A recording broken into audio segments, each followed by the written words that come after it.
Саламатсыздарбы, урматтуу кыргызстандыктар, көрүүчүлөр жана угуучулар. Экономикалык активдүүлүктүн төмөндөө жана искалдаштыруунун негизги компоненттерин ишке киргизүү шартында салыктарды жыйноо боюнча пландуу көрсөткүчтөрдүн аткарылышы тууралуу маалымат берүүгө уруксат этиңиздер. 2020 жылдын июль айында мамлекеттик салык кызматы тарабынан 6 миллиард 859,1 миллион сом суммасында салыктар жана төлөмдөр жыйналган. Белгиленген план 109,9%га ашыгы менен аткарылды, же болбосо 616,1 миллион сомго ашыгы менен аткарылган. Өткөн жылдын ушул мезгилине салыштырмалуу салыктардын жана төлөмдөрдүн келип түшүүсү 548,9 миллион сомго көбөйгөн. Ошону менен бирге ушул жылдын 7 айында 40 миллиард 452,3 миллион сом салык жыйналган.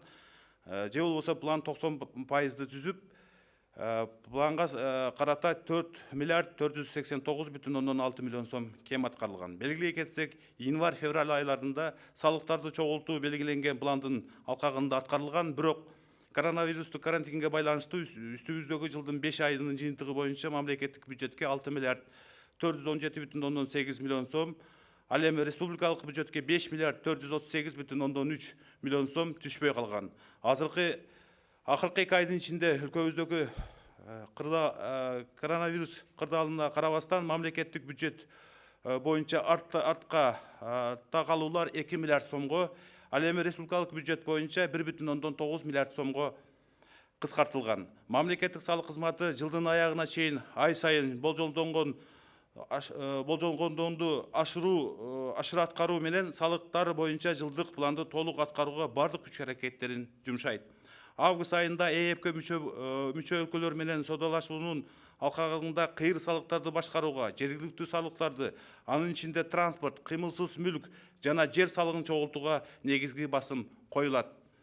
Мамлекеттик салык кызматынын борбордук аппаратында 2020 жылдын июнь айында иштин сапатын жогорулатуу, анын ичинде салыктар жана камсыздандыруу төгүмдөрү боюнча резервтерди табуу максатында жаңы түзүмдүк бөлүм, аналитикалык иштер башкармалыгы, аналитикалык борбор түзүлдү. Бул максатта башкармалык салыктардын бардык түрлөрүнө жана тармактарга талдоо жана мониторинг жүргүзөт. Анын милдеттерине аймактык салык органдарынын ишинин натыйжалуулугун жогорулатуу, салык төлөөчүлөрдүн базасы боюнча талдоо иштерин жүргүзүү, салыктарды жана камсыздандыруу төгүмдөрүнүн жашыруун схемаларын табуу кирет. Мындан тышкары аналитикалык борбордун милдеттерине ЭЭПке мүчө мамлекеттер менен соода жүргүзүүнүн алкагында табууларды эсепке алуу пункттарынын ишине көзөмөл жүргүзүү да кирет.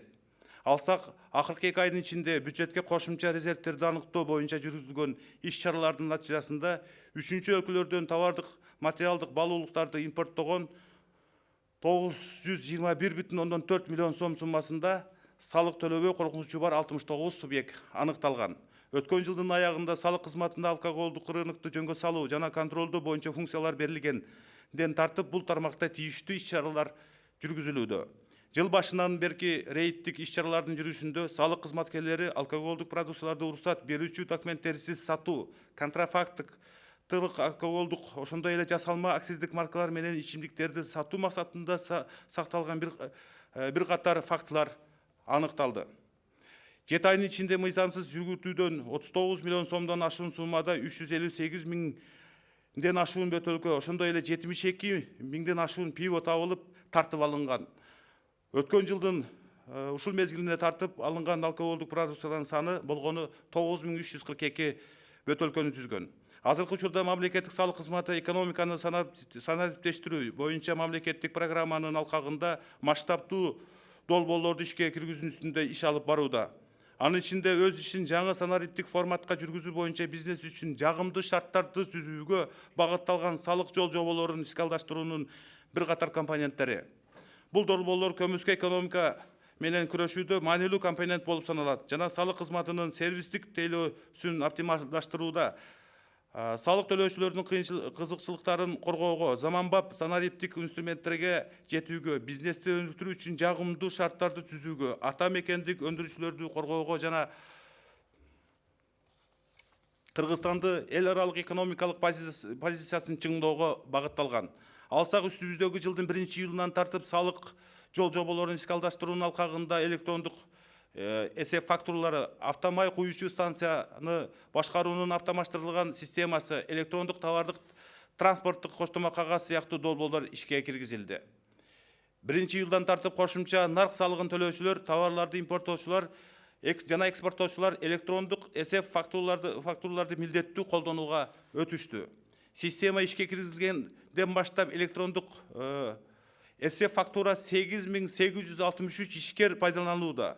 Аларга жалпы жүгүртүү суммасы 59 миллиард 908,7 миллион суммадагы 457,997 электрондук шот фактура таризделди.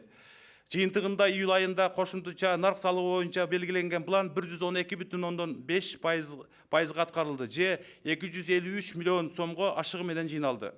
1-июлдан тартып май куюучу станциялар, анын ичинде авто газ толтуруучу жана газ толтуруучу компрессордук станциялар май куюучу жайларды башкаруунун автоматташтырылган системасы менен иштей башташты. Жаңы системанын өзгөчөлүгү болуп, ККМ онлайн менен андан ары милдеттүү интеграцияланышы эсептелинет. Анын эсебинен кардар акы төлөп, кассалык чек албай туруп, май куюусу мүмкүн эмес. Себеби май куюучу жайдын колонкасынан мунайзатты берүү жөнүндө сигнал иштебей калат. Мунайзат май куюучу жайга берилген учурда система бул маалыматты параллелдүү түрдө салык кызматынын серверине реалдуу убакыт режимде берүүгө мүмкүндүк берет. Белгилей кетсем, 20 августка карата иштеп жаткан 1046 май куюучу станциялардын ичинен 676-сы автоматташтырылган жаңы система орнотту. Бишкек шаарындагы май куюучу жайларга жаңы системаны орнотуунун көрсөткүчү Бишкек шаарында 84%, Ош шаарында 89,5%, Чүй областында 80,4%, Ысыкөл областында 82,2% түзөт. Жаңы системаны орнотуу электер боюнча салык органдары мыйзам чегинде тийиштүү иш-чараларды, анын ичинде түшүндүрүү иштерин жүргүзүүдө. Ушул тармакта иш алып барган ишкерлерге Кыргыз Республикасы мыйзамынын талаптарын сактоо керек экендигин эскертип кетким келет. 2020 жылдын 1-июлунан баштап мунайды жана мунайзаттарды казуу, алуу, өндүрүү, сатуу менен алектенген чарба субъекттер салык кызматынын маалыматтык системасы аркылуу технологиялык чынжырча боюнча мунайзатты жүктөө үчүн электрондук товардык транспорттук коштомо кагазды тариздей башташат. Аталган электрондук документте мунай жана мунайзаттар жөнөтүүчү, алуучу жана жүктүү жеткирүүчү транспорттук каражаттар жөнүндө жана башка маалыматтар камтылат. 1-июлдан тартып мунай ташуучулар 19772 электрондук транспорттук коштомо кагазды тариздешти. Азыркы учурда салык кызматы салык жоболорун фискалдаштыруунун алкагында виртуалдык, программалык, контролдук кассалык машиналар, товарларды атап айтканда тамеки жана алкоголдук азыктарды жана бут кийимдерди санарип, идентификациялоо, каражаттары менен маркалоо сыяктуу бир катар компоненттерди киргизүү үстүндө иш алып барууда. Ошондой эле Кыргыз Республикасынын өкмөтүнүн токтому менен патенттик жана камсыздандыруу полисинин формалары бириктирилгенин белгилей кетсем болот.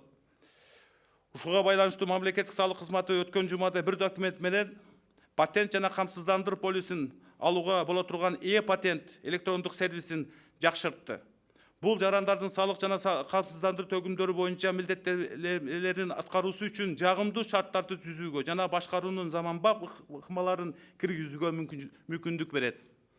Ошондой эле салык төлөөчүлөрдүн коронавирус пандемиясы жайылып жаткан мезгилде салык органдарына келтирбөө жана өз ара аракеттешүүнү дистанттык форматта өткөрүү максатында салык кызматы расмий сайтында электрондук кайрылуулар бөлүмү оптималдаштырылган. Жарандар бул бөлүмдө салуу боюнча аларды кызыктырган маселелер боюнча тийиштүү салык органынын түздөн-түз электрондук поштасына кайрылуу мүмкүнчүлүгүн алышты. Мындан тышкары камсыздандыруу төгүмдөрүн төлөөчүлөр аймактык салык органдарынын электрондук поштасы аркылуу камсыздандыруу төгүмдөрү боюнча отчетторун бере башташты. Эсеп фактуралардын номерлерин берүү модулу да оптималдаштырылды. Натыйжада салык төлөөчүлөр эсеп фактуралардын номерлерин кайрадан алуу үчүн салык органдарына барышпайт. Өлкөлөрүнөн импорттолгон товарларга карата маалым катты мамлекеттик салык кызматынын сайтында жеке кабинет аркылуу дистанттык түрдө алуу боюнча система иштелип чыгып, ийгиликтүү иштеп жатат. Мындан тышкары салык жол жоболорун фискалдаштыруунун жана салыктык тейлөө кызматтарын электрондук форматка өткөрүүнүн алкагында азыркы учурда салык кызматы тарабынан берилүүчү бардык маалым каттардын бир түргө келтирилген формалары кайра иштелип чыгып бекитилди. Мурда берилип келген кагаз жүзүндөгү маалым каттын 8 түрүн электрондук форматка бирдейлештирилген формадагы 2 түргө гана алса болот. Жаңы формалардагы маалым каттардагы гаджеттин жардамы менен алардын аныктыгын текшерүүгө мүмкүнчүлүк берүүчү QR код каралган. Ошондой эле салык кызматын түндүк системасына кошуу менен жарандарды жөнөтпүл, дайындоо жана мамлекеттик сатып алууларга катышуу үчүн тийиштүү мамлекеттик органдар салык кызматынан бардык зарыл болгон маалыматтарды электрондук форматта алышат. Бул жарандарды жана салык төлөөчүлөрдү салык органдарына баруу зарылдыгын жокко чыгарат. Сөзүмдүн аягында биздин ак ниеттүү салык төлөөчүлөргө ыраазычылык билдирип кетким келет. Себеби алар коронавирус пандемиясы жайылган кырдаалга карабастан өз милдеттерин ак ниеттүүлүк менен аткарышып, бардык тиешелүү салык жана төлөмдөрдү өз убагында жана толук өлчөмдө төлөшүүдө. Ак ниеттүү салык төлөөчүлөр экономиканы өнүктүрүүнүн локомотиви болуп саналат жана өлкөнүн бюджетин толтурууга, аны менен бир катар мамлекеттин өз жарандары алдындагы социалдык жана башка милдеттердин аткарылышына көмөктөшөт. Бизнестин баа жеткис ролун эске алуу менен салык кызматы өз ишинде өз ара түшүндүрүү жана урматтоого, Кыргыз Республикасынын мыйзамдарын, ченемдерин ак ниеттүү сактоого негизделген өнөктөштүк принцибин сактоого умтулат. Ошондой эле салык жол жоболорун фискалдаштыруунун бир катар долбоорлорун, атап айтканда электрондук эсеп фактураларды киргизүүнүн алкагында ар бир ишкердин пикирин эске алып, алардын пикирлерин жана сунуштарынын негизинде электрондук салык кызматтары жакшыртууларын белгилей кетким келет. Көңүл бурганыңыздар үчүн рахмат. Здравствуйте, уважаемые кыргызстанцы, зрители, слушатели. Разрешите рассказать об исполнении плановых показателей по сбору налогов в условиях снижения экономической активности и запуска основных компонентов фискализации. Государственная налоговая служба в июле 2020 года собрала 6 миллиардов 859,1 миллион сомов налогов и платежей. Установленный план выполнен на 109,9% или перевыполнен на 616,1 миллиона сомов. По сравнению с аналогичным периодом 2019 года поступление налогов увеличилось на 548,9 миллионов сомов. При этом за 7 месяцев текущего года собрано 40 миллиардов 452,3 миллиона сомов налогов и платежей. План выполнен на 90%, недобор составило 4 миллиарда 489,6 миллионов сомов. Следует отметить, что в январе-феврале сборы налогов выполнялись в рамках установленного плана, однако в связи с карантином из-за коронавируса по итогам 5 месяцев текущего года выпадение по налогам в государственный бюджет составило 6 миллиардов 417,8 миллионов сомов, а в республиканский бюджет 5 миллиардов 438,3 миллионов сомов. За 2 последних месяца, несмотря на пандемию, в стране отставание по государственному бюджету сокращено на 2 миллиарда сомов, а по республиканскому бюджету на 1,9 миллиардов сомов. ГНС направит все усилия по выполнению годового плана по налогам с предполагаемым ежемесячным перевыполнением до конца года. В августе акцент будет поставлен на администрирование косвенных налогов в рамках торговли со странами-членами ЕС, на сбор местных налогов, в том числе налог на транспорт, жилую недвижимость и земельного налога. В центральном аппарате ГНС в целях повышения качества работы фискального органа, в том числе по выявлению резервов по налоговым страховых взносов в июне 2020 года, создано новое структурное подразделение – Управление аналитической работы, аналитический центр. Управление ведет анализ и мониторинг всех отраслей и видов налогов. В его задачи также входит повышение эффективности работы территориальных налоговых органов, проведение аналитической работы по базе налогоплательщиков, выявление теневых схем сокрытия налогов и страховых взносов. Кроме этого, в обязанности аналитического центра входит контроль за работой пунктов учета товаров в рамках торговли государственными членами ЕС. В течение 2 последних месяцев результаты произведенных мероприятий по выявлению дополнительных резервов в бюджет Были выявлены 69 субъектов, занимающихся импортом товаров материальных ценностей из третьих стран и имеющие риски неуплаты налогов в сумме 921,4 миллиона сомов. Отмечу, что после передачи налоговой службе с конца прошлого года функцию по государственному регулированию и контролю алкогольного рынка проводятся соответствующие мероприятия в этой отрасли. В ходе рейдовых мероприятий с начала года сотрудники ГНС выявили ряд фактов хранения в целях реализации алкогольной продукции без разрешительных документов, продажи контрафактного алкоголя, а также алкоголя с поддельными акцизными марками. Всего за 7 месяцев из нелегального оборота выявлено изъятие более 358 тысяч бутылок алкоголя на сумму 39 миллионов сомов, а также более 74 тысячи литров пива. За аналогичный период прошлого года количество изъятия алкогольной продукции составило всего 9342 бутылки. В настоящее время Государственная налоговая служба Кыргызской Республики работает над внедрением масштабных проектов в рамках государственной программы по цифровизации экономики, в том числе ряда компонентов фискализации налоговых процедур, направленных на создание благоприятных условий для бизнеса по ведению своей деятельности в новом цифровом формате. И эти проекты являются важным компонентом в борьбе с теневой экономикой и призваны оптимизировать сервисное обслуживание ГНС, защищать интересы налогоплательщиков, откроют доступ к современным цифровым инструментам, создадут благоприятные условия для развития бизнеса, а также направлены на защиту отечественных производителей и укрепление международной экономической позиции Кыргызской Республики.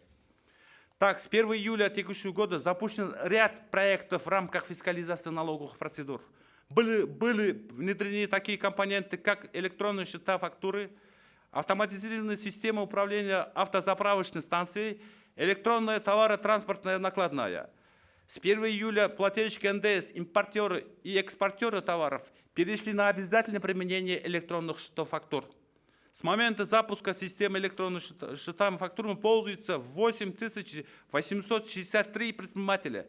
Им выписано 497 997 электронных счетов фактур на общую сумму оборота на 59 миллиардов 908,7 миллионов сомов. Результат установленный план по НДС только за июль месяц выполнен на 112,5% или перевыполнен на 253 миллионов сомов. С 1 июля автозаправочные станции, в том числе автомобильные газозаправочные, газонаполнительные компрессорные станции, начали работать с автоматизированной системой управления АЗС. Особенностью новой системы является ее последующая обязательная интеграция с ККМ онлайн, за счет чего стала невозможной заправка топлива клиенту без оплаты, факта оплаты и выхода кассового чека, так как не сработает сигнал о выдаче нефтепродукта на топливно-раздаточной колонке АЗС. При отпуске нефтепродукта на АЗС система позволит параллельно передавать эту информацию на сервер налоговой службы в режиме реального времени. При этом отмечу, что по состоянию на 20 августа из действующих 1046 АЗС автоматизированную систему управления установили 676 субъектах.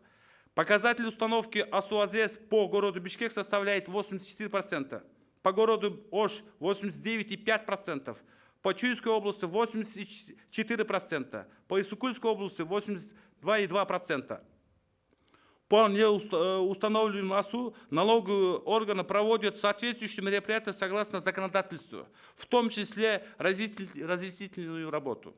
Хотел бы напомнить налогоплательщикам данной отрасли о необходимости соблюдения требований законодательства Кыргызской Республики.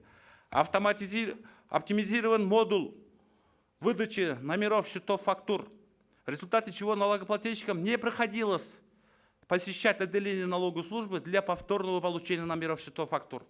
Разработана и успешно работает система по дистанционному получению справки на импорт товаров со стран ЕС посредством личного кабинета на сайте ГНС. Кроме этого, в рамках фискализации налоговых процедур и перевода оказываемых услуг и сервисов ГНС в электронный формат в настоящее время переработаны и утверждены унифицированные формы всех выдаваемых ГНС справок. Все ранее выдаваемые 8 видов бумажных справок можно будет получить в электронном формате в виде 2 унифицированных форм. В новых формах справок предусмотрен QR-код, позволяющий с помощью гаджетов проверить их на подлинность.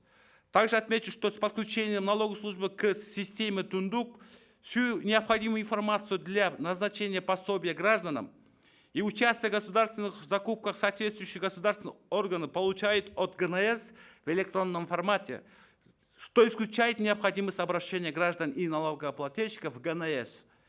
В конце своего выступления хочу выразить благодарность нашим уважаемым добросовестным налогоплательщикам, которые, несмотря на ситуацию с распространением пандемии коронавируса, честно исполняют свои обязательства, своевременно и в полном объеме уплачивают все причитающие налоги и платежи в бюджет.